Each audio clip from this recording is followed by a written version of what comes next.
Turn to the Trayvon Martin shooting now. The Florida State Attorney has released boxes of new evidence, including that surveillance video right there of the teenager right before he was shot. ABC's Matt Gutman has been on this story from the very start and is in Sanford, Florida today. Good morning, Matt. Hey, good morning, George. That's right. We see Trayvon Martin in that 7-Eleven buying Skittles and iced tea. We also see George Zimmerman, his face battered and swollen just moments after the shooting. And critically, we see documents from investigators who say all of this could have been avoided had Zimmerman not left his car that night. This is the first video we've seen of Trayvon Martin. Surveillance footage captured just minutes before he was shot, February 26, seen here at a 7-Eleven wearing tan pants and that black hoodie. Martin can be seen buying a package of Skittles and iced tea, fishing in his pockets for change.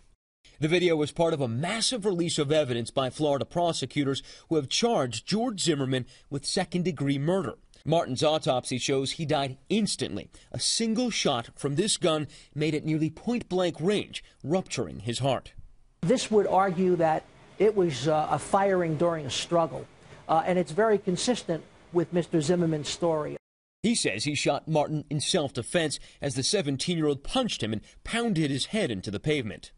This grainy photo, taken as Zimmerman sat handcuffed in a police cruiser, shows his face battered, nose already swelling.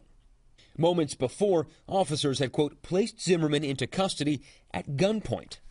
These pictures taken later at the police station show Zimmerman's wounds after being treated by paramedics. His cuts did not require stitches. Perhaps most controversial, however, may be new details of a police interview with Martin's father.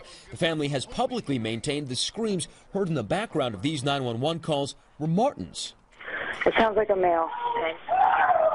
So you think he's yelling help? But when officers asked Tracy Martin if the voice was his son's, he quietly told them no. It's helpful to Zimmerman's defense, but it's not the end of the inquiry.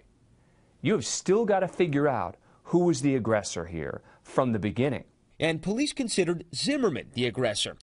The chief investigator later calling the shooting, quote, ultimately avoidable, had Zimmerman, quote, remained in his vehicle and awaited the arrival of law enforcement. And George and Rob, in this case, will hinge on those critical seconds before that altercation began. But despite that document dump, there was still a black hole of evidence. There was no video, no audio, no 911 recordings of those critical seconds. George, Robin. Okay, Matt, to determine who was the aggressor.